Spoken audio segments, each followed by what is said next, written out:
Did you know that you put a filter on live? My mind is blown. I should have done this on the Facebook Live, but I didn't.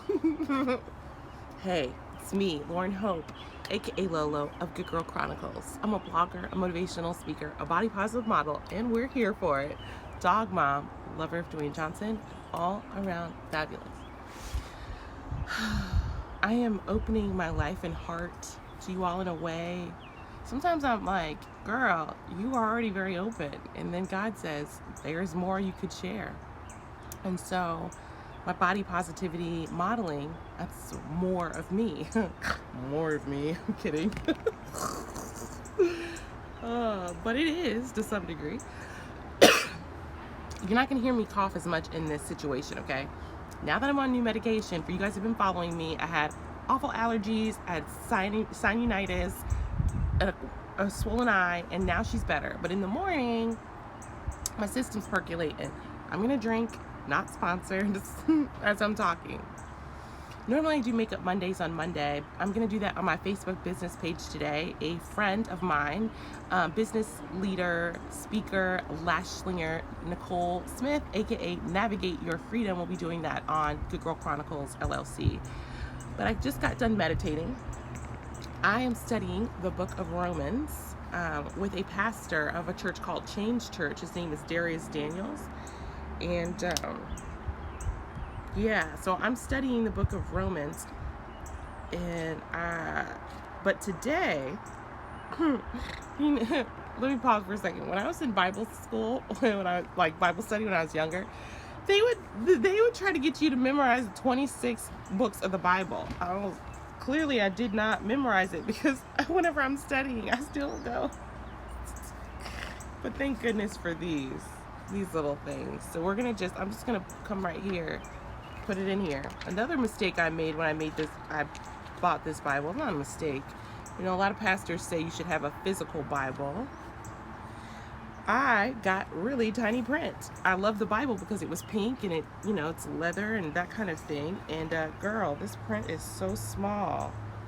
Book of Romans, right? 603, right? 603. Yeah, I'm just gonna pause right here because I'm going through this Bible study online. But I wanted to talk to you about peace. If you have the Bible app, right? The Bible app that's on good morning, friends. If you have the Bible app, today's verse was about peace. I'm sorry I can't pull it up for you, but I put it in my stories. Every morning I put a verse and a prayer in my stories. So, peace. I think it's one of those things that we're all searching for, all pursuing, like happiness. We're not just pursuing the bag, the girl, the guy, the money. Essentially, we are searching for something that will bring our heart joy, our soul joy, peace. I believe a lot of us are searching for peace. I can't take credit for this. I put a filter on it, okay? Because I just woke up, okay? And so I said, woo, I looked at myself, I said, we gotta put a filter on this. So please thank Instagram for its filter. Thank you. I literally just woke up 30 minutes ago and I said, I want to talk about peace. I even think it made my lips look a little fuller. Shit. Sorry. God, it knows my heart. Anyways. Peace. Attaining peace. The interesting thing about peace is that I think sometimes when we pursue peace, we think that, okay, I'm going to get peace and I'm never going to feel stressed out again. I'm going to get happy and I'm never going to feel heartache again. I'm going to get the bag and I'm never going to feel financially insecure. And that's not true. It's not true. As long as we walk this earth, we will have hardship. We will have heartbreak. Let's hope that we surround ourselves with people and loved ones who don't put us through that type of pain often. Let's hope that we learn the boundaries and the things about ourselves that protect us from those things. Let's hope that. But to hope and pray that it never happens? No. And I'm not a pastor, but I can tell you this as a child of God and as a woman who has walked a really, really insane journey, right? A journey that I feel on paper shouldn't have happened to me. I'm a college educated Black woman. Now I have a master's in strategic communications, but before that, I had a very lucrative television career that was going places. And I was homeless for a year, sleeping in a car, hotel hopping, trusting bad people. And it was in that valley, I would say, God, take this from me. God, take this plight from me. God, help me. I want to win the lottery. Sometimes I would get money from a speaking engagement when I was homeless, and I'd play the numbers. There was no instant fix. Now, I'm not saying that this is not everyone's journey. It's the journey that I was supposed to go on for reasons I know and some that I don't know. But it was in that season of darkness that I learned that God doesn't promise us a life without strife. He doesn't. He doesn't promise us a life without heartbreak. He doesn't promise us a life without disappointment. Because here's the hard thing. As beautiful as life is and things like that, as beautiful as people are, we live in a broken world. We live in a broken world is what the word says. So as long as that happens, as long as we live in a broken world with people who have free will, with people who don't have the best intentions, we are not promised. We're not promised a perfect life. We're not promised a life without pain. We don't get it.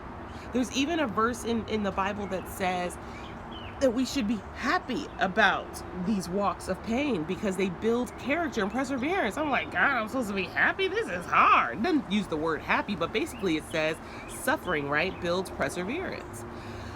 I think about my own life. What homelessness taught me. It showed me things I didn't want to see about people. It showed me things I didn't want to see about myself.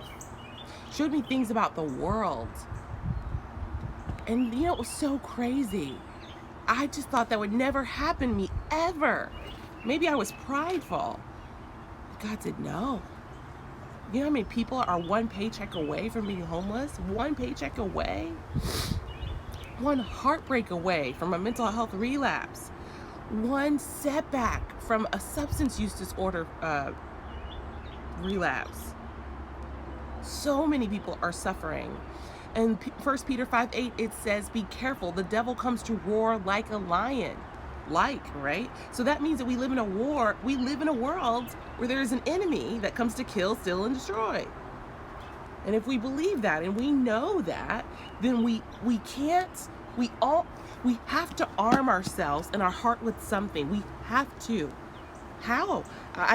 People ask me sometimes, how do you have joy after what happened to you? How do you have this? There's only so much that antidepressants can do. There's so much that therapy can do, right? Because that's where I have to do the work. It's when I accepted Christ into my heart and the Holy Spirit filled me, right? When that happened, I had joy. I had the perseverance. I had strength like David to get up when people threw the nastiest, most hurtful things at me. It's the only way. So when I get up this morning and I feel the wind, it's one of those beautiful spring days, cool wind, crisp blue sky, just like a coloring of white clouds. Sun's out, the birds are chirping, peace. Right? Peace. That's what meditation does sometimes. It gives you the ability to connect. There's something in the word that says the peace that God gives transcends all understanding.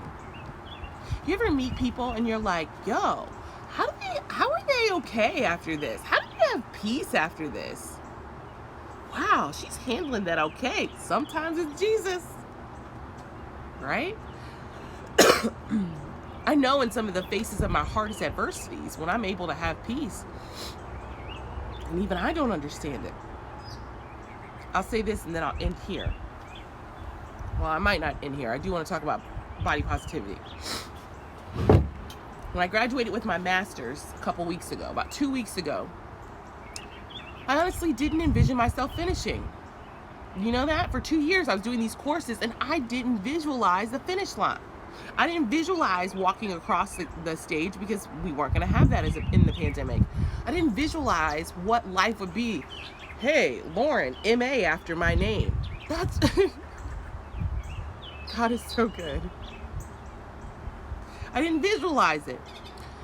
So when the moment came to graduate, I almost glazed over the whole thing. I didn't want pictures. I didn't want a cake. I didn't want a party. I just wanted it to be done. And this is a monumental accomplishment for all you graduates that are out there, high school, master's, college. It's a monumental accomplishment.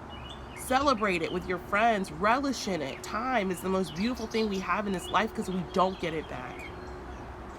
So I started to embrace, oh my God, Lauren Hope, Masters of Arts, Strategic Communications. My roommates here, who have become like family, threw me a party, we had an intimate little party, a whole day of celebrating what God has done in my life. A whole day. Regent University's philosophy, or their scripture, is Philippians 4:13. I can do all things through Christ who strengthens me. A whole day of seeing how God strengthened me to get through this race. A friend of mine, an amazing photographer by the name of Stacey Salerno, said, we need to take pictures at Regent. And I was like, I don't need to take no pictures. I wasn't even going to buy a cap and gown. I couldn't afford it. God put it on someone's heart and from high school to buy me a cap and gown. So I said, all right, Jesus, I'm going to buy it. Even Jesus and God were saying, listen, child, this is a big moment. Relish in this. You were sleeping in a Volkswagen Beetle not too long ago, and you are walking across, you are virtually graduating. Relish in this. So I accept these celebrations, and I have the graduation party. I take the pictures. And when it's over, I drive over the Monitor Merrimack coming home from visiting a friend. We had a divine night, just a night of being girlfriends. We were drinking Coca-Cola on our deck. And I drove back home. And sunset, oh, the sunset that day. Good morning, sister. We're talking about peace this morning. The sunset, the sun was like pretty much down on the horizon. And the sky was what they call cotton candy skies. Purple, blue, pink. And as I'm driving over the Monitor Merrimack, I look over the water where I feel God's voice. That's why you guys are always seeing me at the ocean recently, right? I'm very tapped in. I'm super tapped into the Holy Spirit lately. So I come over the bridge. And for the first time in a long time, y'all, the peace I felt was divine. It was like sweet, like honey. It was like this stillness. And I said, God, is this what freedom feels like? Freedom, love, joy. And I would have missed that opportunity to feel that joyous, peaceful moment had I not stopped and celebrated. That was a moment of peace that was not of my own understanding. Peace. And I believe that God is in everything, right? I believe in a higher power. Some people don't, and I respect that, right? But God is in everything. As I'm sitting out here on this deck, He's in the wind. He's in the wind. And the birds chirping. And the sun. And the blue sky we get to experience today. He is the wild in the wind. Peace is something we all can have. But we can't buy it. We can't package it up. No matter how much we chase the bag, how much money we get in the bank account, how slim our waists get, we can't, there's certain things in life that are essential that we can't buy. Isn't that wild? We can't buy happiness. We can't buy love. We can't buy joy. We can't buy peace. We can't buy it. If you know where it is, let a sister know, because you can't buy it. You can't. And we're all searching for it.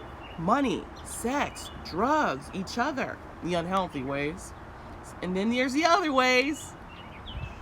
Through connection, through prayer, through meditation, right?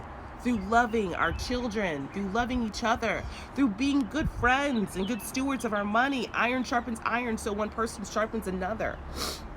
The word says that people should be better after their exchanges with us, right? It doesn't say we don't clash. That's the thing about that verse. It's not that we don't clash, but that clashing makes us better. Sometimes I wake up in the morning and I have these intense feelings. I said to myself, I'm going to share with them my intense feelings about peace today. I'm going to save this, put it on YouTube, and then, all right, we're going to try to, all right, here's me today. Look at me. I'm out here meditating with your girl.